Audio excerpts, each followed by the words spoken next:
کی सांसें तक तो हमारी अल्लाह की हैं दी हुई अमानत। किधर पंगा लेने लगे हैं? किधर पंगा लेने लगे हैं? अल्लाह सजीदा बहन आपको सेहत दे, वालेकुम अस्सलाम, सेहत दे, सेहत तंदुरुस्ती दे, अल्लाह आपको बहुत ज़्यादा सेहत दे, आमीन अल्लाहुम्मा आमीन। अल्लाह जिसको चाहता है अता फरमाता है और अल्लाह बड़ी वुसअत वाला, बड़ा इल्म वाला है। मुसलमानों तुम्हारे यारो मददगार तो अल्लाह इसके रसूल और वो ईमान वाले हैं जो इस तरह नमाज कायम करते और ज़कात अदा करते हैं कि दिलों से अल्लाह के आगे झुके हुए, दिखलावे के लिए नहीं करते बल्कि दिल से। वैलुल लिल मुसल्लीन, फवैलुल लिल मुसल्लीन। अरे नमाज भी पढ़ रहा है और नमाज के बाद अल्लाह की लानत ले रहा है। फवैलुल लिल मुसल्लीन, लानत है, हलाकत है, तबाही है, बर्बादी है, किसके लिए? नमाजियों के लिए। हाँ, किन नमाजियों के लिए?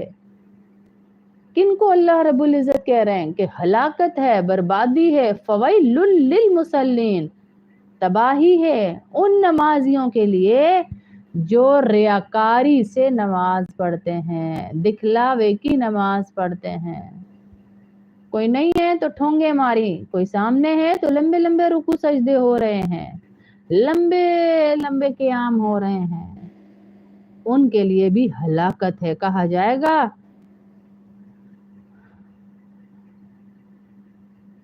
अल्लाह पाक आसानी करे सजीदा बहन, अल्लाह सेहत दे, अल्लाह सेहत दे आपको। इंशाअल्लाह इस एक एक तकलीफ के लम्हे में आपके लिए बड़ा अजर है अल्लाह की तरफ से। वमन यतवल्लल्लाह व रसूलहु वल्लज़ीना आमनू फ़इन्न हिज़्बल्लाहि हुमुल गालिबून। यहाँ पे रुकू नंबर 8 हमारा सूरह मायदा का अल्हम्दुलिल्लाह ख़त्म हुआ। अल्लाह पाक इसे कबूल फरमाए और आप सबको इसका अजर अता फरमाए। ख़ास तौर पे हमारी सजीदा बहन को अल्लाह सेहत दे, तंदुरुस्ती दे। बिल्कुल नहीं सजीदा बहन, दुआओं से कभी शर्म नहीं आनी चाहिए। दुआएं लेने से और दुआएं करने से कभी ना शर्माएं, कभी ना शर्माएं। कोई पता नहीं अल्लाह रब्बुल इज़्ज़त कब किसकी सुन ले। इतनी तकलीफ में हमारी ये बहन है, इनके इतने बड़े बड़े रॉड टांग से बाहर नज़र आ रहे हैं जो इनका ऑपरेट हुआ हुआ है। इन्होंने मुझे पिक भेजी थी, मुझे मुनासिब नहीं लगे वरना मैं आपको ग्रुप में डाल के दिखाती।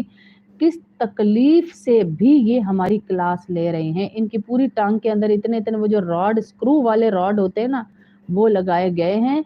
ये हॉस्पिटल से भी हमारी क्लासेस लेती रही, अभी भी फिर ऑपरेशन के लिए गई हुई है, देखें वहां से ले रही हैं। मेरी दिल से दुआ है कि अल्लाह रब्बुल इज़्ज़त इनको सेहत दें, तंदुरुस्ती दें, इज्जतें दें अल्लाह पाक। अल्लाह इस रमज़ान के महीने में इनको सेहत दे दें, अल्लाह इनको सेहत दे दे बस। वालेकुम अस्सलाम इकरा। और जो अल्लाह और इसके रसूल को, ईमान वालों को दोस्त बनाए तो वो अल्लाह की जमात में शामिल हो जाता है। हम सारे कहाँ हैं? अल्लाह की जमात में हैं हम, इंशाअल्लाह हम सारे अल्लाह की जमात में आ चुके हैं। हमारा अल्लाह वाली है जी, जिसका कोई नहीं उसका वाली अल्लाह हो जाता है, गलबा पाने वाली है और अल्लाह की जमात ही गलबा पाने वाली है इंशाअल्लाह। अब थोड़ी सी गुजारिश मैं आपसे करूंगी क्योंकि बच्चियां हमारे साथ जुड़ी हुई हैं, मदरसे की आती रहती हैं, अपने अपने दुख सुनाती रहती हैं। मेरी आप लोगों से गुजारिश है, अल्लाह का वास्ता, हम में बीच में भाभियां भी बैठी हुई हैं, नंदे भी बैठी हुई हैं, सासें भी बैठी हुई हैं, भाइयों को उनकी बहनों से मिलने दें। अल्लाह का वास्ता, अल्लाह का वास्ता आप लोगों को मैं हाथ जोड़ती हूँ, भाइयों को बहनों से मिलने दें, भाइयों को ईदियां लेके बहनों के घर जाने दें।